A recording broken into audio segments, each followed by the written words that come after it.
Digital Cloud Vault presents Cybersecurity in Healthcare. Offensive side of security. So, take a moment, imagine yourself as you're one of those offensive operators on the nation state level working for the intelligence community. That's really where Blackpoint came from. We were founded here by our CEO, John Murchison. John spent 12 years at the NSA actually conducting and organizing those offensive operations. He sometimes describes it as being the professional bad guys, but for the right team. But essentially left the intelligence community and founded Blackpoint with the idea that they were going to build some technology and deliver a service that essentially would have stopped themselves, something that was capable of detecting and preventing even those highest level of cyber offensive type of tradecraft. So just quick look at our board and strategic advisors here. Obviously, these aren't the folks doing the work on a day-to-day basis, but kind of showcases how serious we are about being a very high quality product and service for our partners and our clients as well.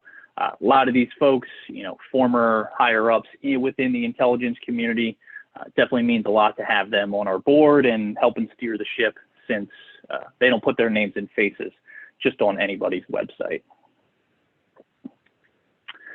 And so now to kind of dive in and pull back the curtain on, what it is we do. So we fit into a security category called managed detection and response.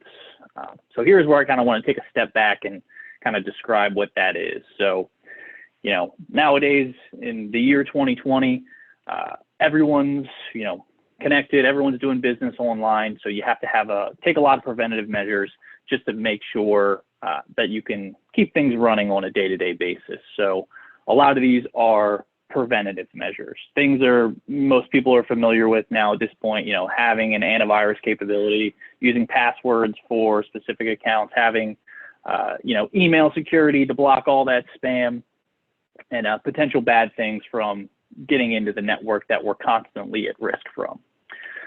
And so what MDR has really come from is the way attackers have changed their tradecraft and their game plan, essentially. So, now they, of course, understand that folks have antivirus and they have all these preventative measures, so they have to change the game for themselves. So the idea is to now circumvent those measures and get in a network and sort of set myself up. And I'll touch on that actual timeline in my next slide here.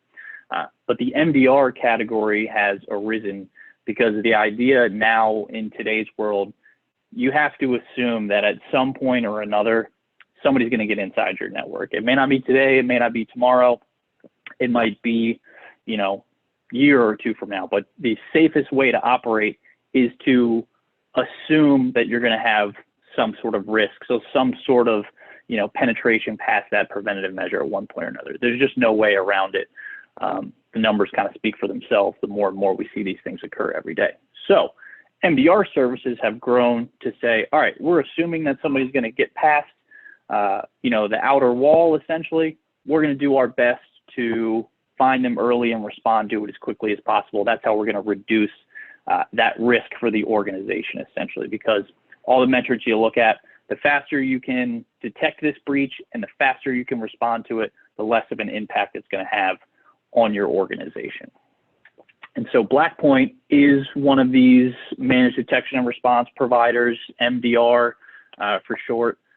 And how we like to differentiate ourselves when it comes to our service is having this actual response capability. So there's some other folks in the space where, they do this managed detection and they're sorting through a lot of information and they try to garner something that might be valuable, but then all they do is send some sort of email notification.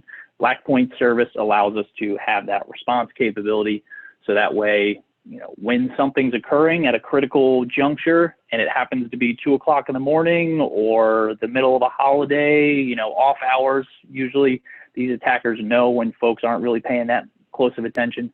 We have the ability to actually respond and detain that threat or contain that breach to, a single machine or two machines, rather than just try to send some notifications that really slows that actionable response time.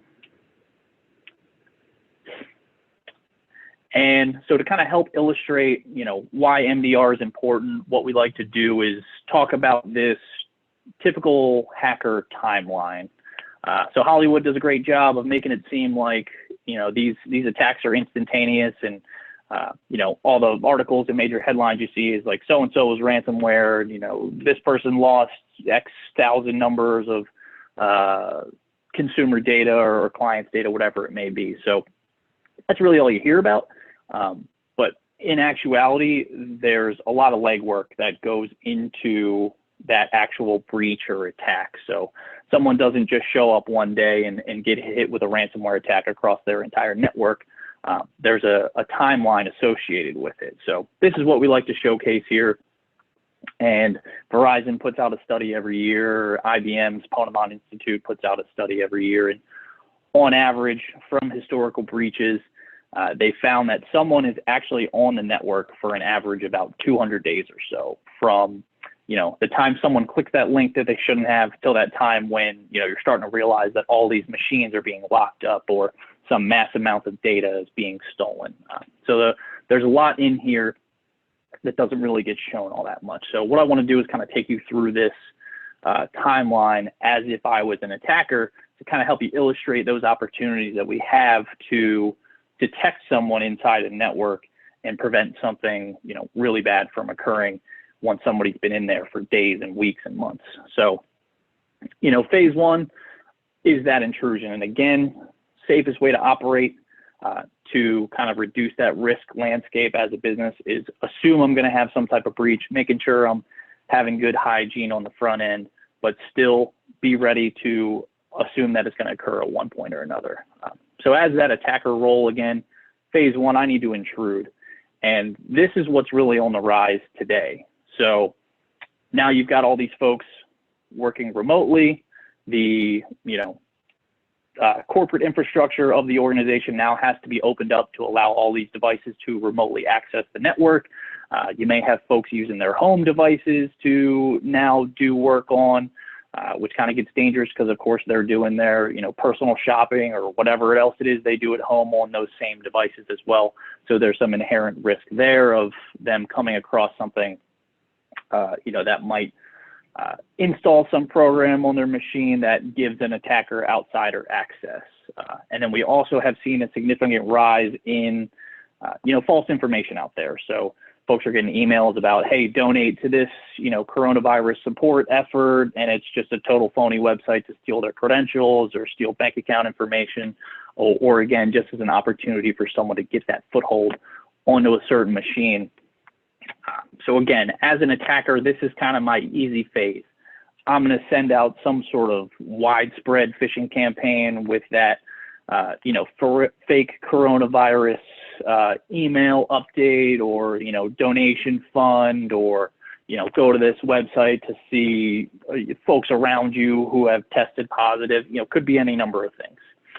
So all they need to do is get that one user to click that link or open that phony attachment, and then they've got their patient zero essentially. And again, to reiterate, just because I opened an attachment that might have been phony doesn't mean all 50 or 100 computers on that corporate network are now going down. There's a lot of work to get to that point. So I've got my user to click, I've intruded into this network. As an attacker, I don't really know anything else other than that I've got access to this one machine. So I need to start answering some of these questions for myself. I need to figure out whose machine is this, what other machine can it talk to in the network, where can I go, what do I have credentials to be able to do, can I even get to another machine from here? So I got to do a lot of activity to answer these questions. And this creates a lot of what we call noise in the network. So this is one of those opportunities where an attacker kind of presents themselves and allows themselves to be caught if you have the right technology in place. So they're doing this reconnaissance effort, if you will, to try to put together a plan of further attack, and then they're going to move to this lateral spread phase. So once I've answered some of these questions for myself, I've gotten some other key information about the network, or what other users might be on the network, what other accounts I can potentially try to access. Then I'm going to start to try to move from machine to machine and then start to get to those critical devices. Because at the end of the day, what I'm trying to obtain here is what we call privileged accounts or admin access to the network, because then that's that final stage. I've got privileged accounts. I can now use these trusted commands in like Windows machines to remotely execute codes or programs onto, you know, multiple devices or all the devices on the network. So that's that last piece of someone saying, all right, I'm in, I can access all these machines, I can push out, you know, software applications to all these machines. Now I'm going to go grab some ransomware payload and take down the whole network, because it's much more valuable for me as an attacker to, you know, take out all of those machines rather than just that very first machine that I infected. It's not really very valuable for me, since now they you know, treat this as a business really to get some sort of, you know, recurring financial revenue from it from themselves. So that's kind of the picture of how an attacker looks at it. They need to move through these phases to actually be successful in these attacks. So the important distinction here is, sure, they're on the network, but they're doing things that just look like normal, typical IT user behavior or activity. And it's really tough to sift that out through all of the noise of, you know, the normal machines communicating with each other on the network and, you know, normal activities being carried out by your typical users. So that's kind of a great segue into what we built with our platform, which is called Snap Defense. It's what we use to deliver the service. But our founder, John Murchison, and the rest of the founding team who built this platform wanted to build something specifically to detect this type of tradecraft, because the tradecraft itself, as I mentioned, just looks like user behavior. So in order to weed that out, they built this platform to detect those exact type of activities that an attacker is essentially going to leverage against an organization itself, because it's not like they're in and just throwing these malware programs around all the time. It's, you know, typical, again, IT user behavior, just pinging a machine over here, see if I can talk to that one.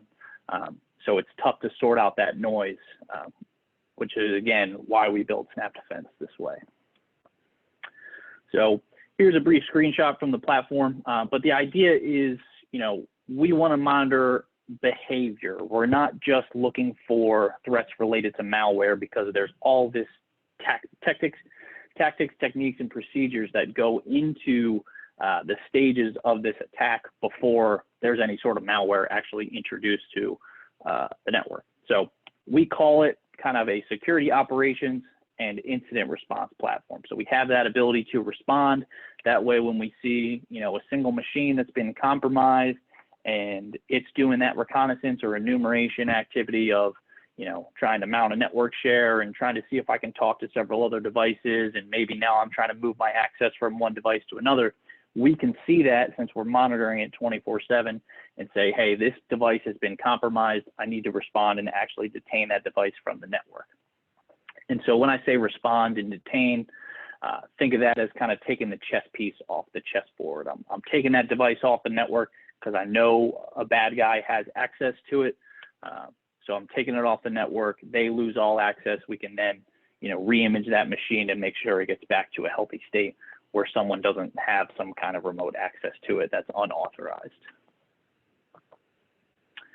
So in addition to the Snap platform, we've got a little add-on here called Nikos. So this is essentially a passive network traffic mirroring capability. That's an add-on for some of those use cases that make sense for it. So all those IoT devices out there. So now you got folks walking around with smartwatches and your network-enabled printers, or, you know, you might have some organization where you have industrial control equipment, or think like healthcare, where you have all these hospital beds and dialysis machines that are now network connected and have IP addresses. This is an add-on to be able to monitor all that information as well and help give some granularity to the asset inventory on the network, and then also other contextualized alerts. But we spent a lot of time actually building this platform and the service, just because you see security companies kind of pop up a dime a dozen every year. But we truly wanted to build something that was really different and got to the crux of the issue and was effective at detecting this tradecraft the way it occurs in the wild. And so when I, talk about the wild, I kind of want to give you some concrete examples here. Every security company ever is going to talk about these logos right here, breaches that folks are most familiar with. And it's not just about, more marketing material, because obviously these are enterprise organizations, but the important part is, they have this, layered approach to security still, but it doesn't focus on detecting that tradecraft, that essentially is looking for the actionable information that an attacker essentially showcases throughout the course of that breach. So all these organizations had a layered security approach. They had this antivirus and next-gen endpoint protection in place to detect the latest and greatest malware. And then they have what's called SIM solutions, also known as log aggregators, where you're looking through mountains of data. It's like trying to find some sort of threat by analyzing each individual grain of sand at the beach. It's just not great for that, real-time detection of what's occurring in the network on an ongoing basis. So all these organizations had these capabilities in place, and they still ended up being breached. And that's because the commonality between these and thousands of other organizations that don't make national news is the way that timeline occurs. So someone's just trying to get access to a single machine. I'm going to have a look around to try to become a privileged user. I'm going to use those trusted processes in those Windows machines or devices on the network in order to move around. And then I'm going to carry out that attack. So these, trusted processes that I'm talking about, Windows devices have things like PowerShell where you can remotely execute code or push out programs that are meant to be beneficial to make ease of management a lot simpler for those folks, but they are leveraged by those attackers because now they've recognized that if I come in and can access those, it's going to be undetected because those are never gummed up by the malware detection tools, if you will. So again, that is why we built Snap Defense this way. We're trying to be threat detection from an agnostic level, so not just looking at one type of threat or another, trying to look at the whole picture of that user behavior on the network. It's run as a service, so we're not just taking software and putting it out there on the network and trying to rely on it being automated, because this attacking tradecraft is essentially just circumventing the existing automation on the network. So it's an operations and an incident response tool. We have the ability to actually respond when we see something occurring, 24/7 service, 365, monitored by our folks in our SOC here outside of Baltimore, Maryland. And again, trying to look for that anomalous behavior inside the noise of the network. And those responses can all be dictated by your organization, of course, with the assistance of Network Doctor and their recommendations. So that way, if it's during business hours and it's something that's not necessarily critical, but you still want to, get a notification of it, sure, that's fine. You can have that notification. Or if it's something where you say, hey, if you see a critical threat, regardless of what machine it's on, we're giving you permission to go ahead and take that response action because we want to save the remainder of the network from being compromised as well. So it's a sort of predetermined rules of engagement as part of the service as well. And then just a couple of other things to touch on here that's kind of critical differentiators for us. One is live asset visibility. So it's a simple endpoint agent that goes out to the machines on the devices, very lightweight, doesn't cause any sort of latency on the machines. But we're also building out a network map from having those agents out there because we want to see not only, all of the asset inventory for your machines, but any other devices coming onto the network. If somebody walks in with some rogue machine and starts connecting in, we want to be alerted to that as well. And that's how you really get the context behind something doing that it wouldn't normally do. When we see a device kind of in the sales group running some of these PowerShell commands or trying to access a router or a switch and change configuration info, that's sort of that immediate red flag without having to do a lot of digging to say, hey, this is something outside the norm. This is something that needs to be investigated. And then some report, right? So any sort of like attacking tradecraft or techniques really relies on having that connectivity. So that's why our response is to take the device off the network. I've got another. When you say you take the device off the network, your program takes it offline, or I physically need to take it offline? No, that's what we're doing with, since our agent gets deployed on those machines, we have the ability to essentially disable the network cards through those agents. It's all done by a human interaction. None of that's automated, so you don't have any sort of false detainment scenarios. But essentially, we're disabling the network connectivity from our agent installed on that machine. And then your contacts, whoever's listed in that rules of engagement playbook, to say, hey, here's a machine that was compromised. We detained it. Our, recommendations now are, you need to reimage that machine because it's, it was compromised, and we'll be, monitoring the threat landscape of that entire network as well. Yeah, so 2 slides here and I'll jump right into it. These are some reporting capabilities that we have inside of it. That's what our analysts are going to be using heavily for that proactive threat hunting, as we call it, looking for those initial indicators of compromise. Again, this is part of that proactive hygiene piece to, make sure folks aren't using privileged accounts as their daily drivers. They're not surfing the web with those privileged accounts, and also alerting for any sort of new accounts popping up on the network and seeing if there's any irregular privilege activity at odd hours. And then last but not least, we've got a couple compliance checklists inside the platform as well.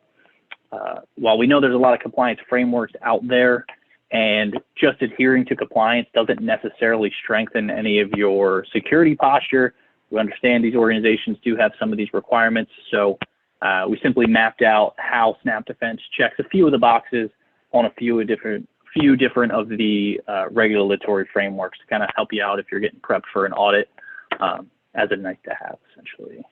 And then now I can jump into that actual live hack demonstration of the platform itself. So here's that Snap Defense console. This is what our analysts are, reviewing and monitoring the network with 24/7, 365. As I mentioned, it's an agent-based software platform. So you're just going to deploy those agents to all the endpoints on your network, alongside of an endpoint protection tool like a Sophos Intercept X, because we're going to get that information from the antivirus tool as well as what we collect from our own agent. So what we're collecting on these machines is referred to as the metadata that we collect. Again, this is how we're sort of curating all that information from the network to determine what's good IT user activity and what's bad user activity, potentially by some malicious attacker. So we're grabbing the ARP tables to see what these devices are connected to, netstat information, any sort of configuration info for that machine as well, network shares being mounted, and then we're also grabbing the entire Windows process and service list to essentially see everything that's running on that machine. Then also all the users cached on that device as well. And then the agent also keeps a running 5-minute window of the created process list on this device.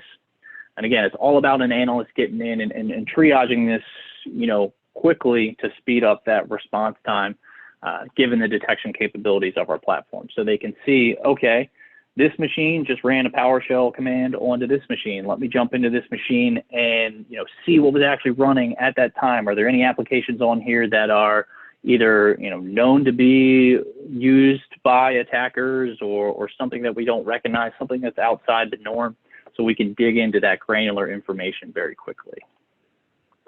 Let me run you through a little bit of a hack here. So if you recall the timeline that I shared, the first phase is intrusion. So I want to intrude into the network. I'm going to send out some sort of widespread phishing campaign about, information about coronavirus. Click this link to find out more, one way or another. So I've done that. I got someone to click my link, and I have access to their device. So I've intruded. Now I need to go through those other steps. So phase 1, just going to remote into that machine to essentially get my work started. Time to roll up the sleeves and see what's going on. So I remote into this desktop.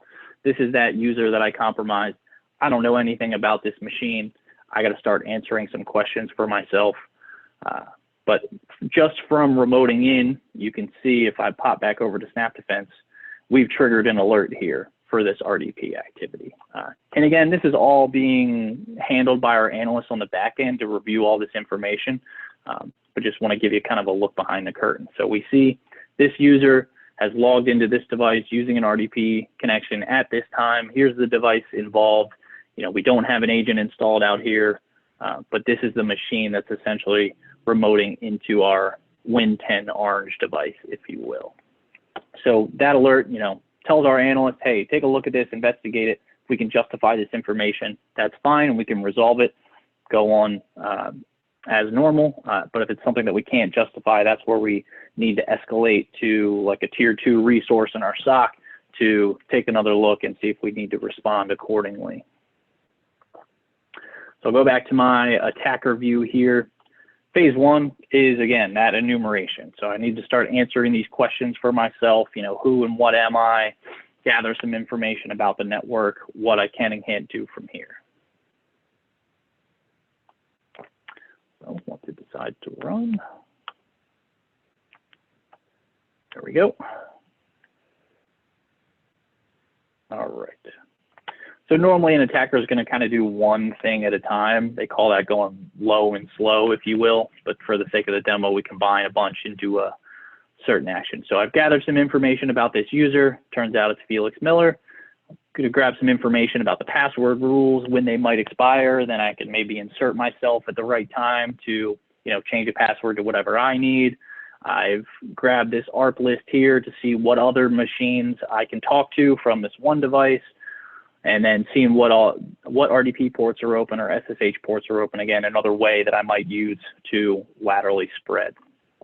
And then another thing I've done is checked my credentials, essentially. So as an attacker, if I mount this network share, in this case a $, it's a very easy way for me to tell, okay, am I just a typical user, or do I have some privileged credentials that sort of gives me more keys to the kingdom here? So the Snap Defense platform is going to alert, you know, whether this is mounted successfully or not, because we want to see all of that activity. In this case, it was successful, so this attacker knows that they have administrative access to the domain controller. So this is all just information gathering phase. Me as an attacker, I haven't tried to break or steal anything yet, essentially, other than this sort of basic information. So if I pop back over to our Snap Defense console here, I've got a couple new alerts here. So some insight into our alert labeling. Just because you have a critical alert doesn't mean you've been breached. It's more about what someone would be able to leverage with this type of activity on the network. That's why we label it critical. You know, critical obviously going to be reviewed first. So this one, you know, we have that RDP connection. Oop, that's that same alert. Click along one. Here's that share success. So someone mounting that network share to essentially, you know, see what they can access. So we've got two machines triggering an alert here on the network map. And then this other one is a TCP connection. Again, I'm pinging devices to try to see what I might be able to connect to. So those are, you know, two additional alerts that our analysts are seeing. And I can bring up this information about that device. So I get this alert, I see this device is involved. Now I can actually go to that machine and review some of this granular information to make sense of what's occurring. So I'll pull up this created process list. And again, I can jump in really quick and see, okay, what's running on this machine? What may have triggered that alert? Is it something normal, or is it something a little more malicious or potentially sinister I need to jump into? So I can see these specific commands on the network. Okay, what's this Snap demo program running? I'm not familiar with that. I can see what it's actually trying to execute. I can see that it's trying to run some of these PowerShell commands. So, you know, at this point, you're, you know, as a SOC analyst, your red flag is going off a little bit, like, okay, you know, I can't really justify this action as a normal user, especially paired with that initial RDP activity. Someone has remoted into the network. That in itself, not that bad. But that same person remoted in and now is carrying out some of this recon activity using a program I'm not very familiar with. So then as an analyst, I can come in here and say, all right, I want to take this alert and, make some notes on it. I'm, unsure, whatever my notes may be, and I'm going to escalate that to a tier 2 resource within the Blackpoint SOC. So we're always getting multiple sets of eyes on something potentially malicious. So then if I go back to my attacker view here, I know I've got those privileged credentials from my network share here. Now I'm going to actually try to launch the, attack part. So going to remotely launch some malware, basically going to try to run some PowerShell on a machine and reach out to the internet and pull down some sort of payload. It's what they call a fileless attack. So rather than someone just running the malware on the machine, they pull it down through another command to circumvent that antivirus software, essentially. So now I've seen it's executed, I've injected this malware remotely, essentially, and then I'll jump back over to my Snap Defense platform. We've got a new alert in here from a privileged remote execution. So we see that same user was remotely executing PowerShell on this device. So that same Win10 orange device, that's essentially our patient 0. But now we can see there's another target source, this Win10 x86 over here. So that's where it was essentially trying to laterally spread to, if you will. So I can now pull up the information from both of these machines, check out this process list, see what's running on that device and our patient 0 device, essentially side by side. I can see the Snap demo program again. I can find that same PowerShell command over here being run by F. Miller. And I can see specifically what it's trying to do by pulling up this command. Again, from the analyst side, I can see, all right, they're running PowerShell. They're trying to reach out to the internet and download something and inject this other IP address, which might be another payload. There are things called like ransomware as a service, where I'm an attacker. I can go to the dark web. I can buy some sort of pre-made ransomware so that when I get in and I get to this point, I can just pull this package down and then sort of take control, essentially. So this is where we're taking that response action. We say, all right, these two machines have been compromised, and we need to take that real-time response before it becomes devastating to the entire network. So we have two response capabilities. So one is a process kill, essentially a more surgical response, if you will. It's like pulling up the system tray, finding a specific process that might be running.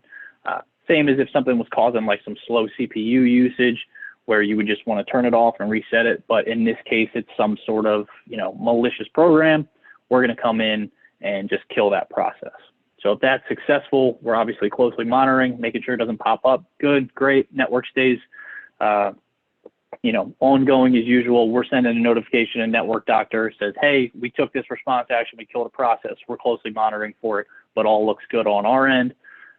Now in this type of scenario where it's, a program that's on multiple machines, we're going to take this detainment action on both these devices. Or maybe it's a scenario where we kill this process and it reoccurs because that attacker has got that persistent foothold for themselves. So then we're going to detain the device. And that's essentially taking the chess piece off the chessboard, disable the network card on that machine.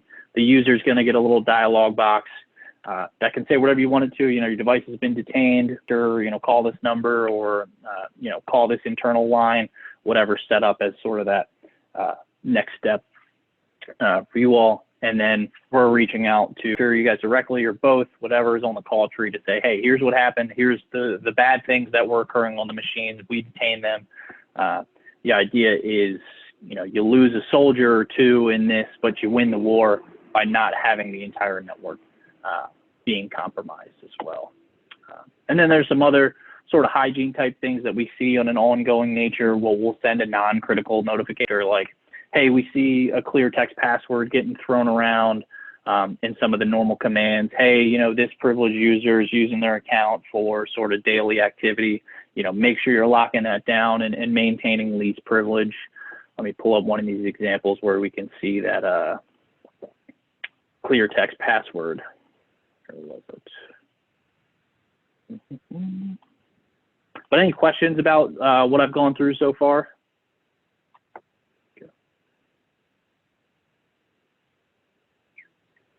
So this alert right here, as you can see, we get an alert on the end host.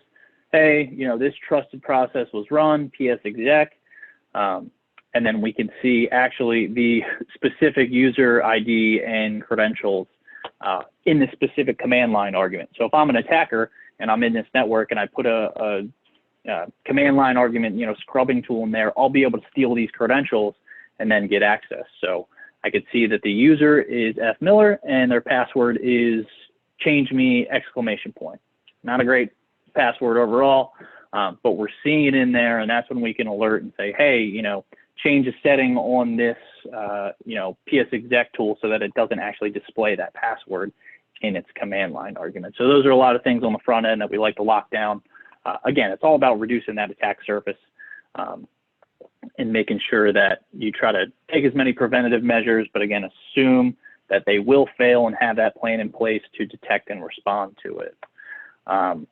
Some of the things that we recommend highly that are easy things to put in place that are very good for preventing a lot of potential issues, having two-factor authentication on all of your applications that you use, all of your user access. A lot of times users push back on it, but in today's day and age, it's just a must-have in order to really prevent that unauthorized access.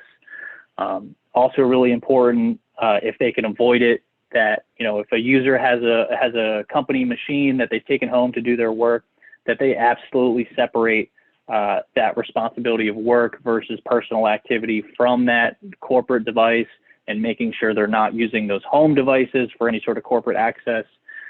Again, it just opens up that threat landscape essentially. But that's really all I have as far as the demo. Would love to open it up for questions.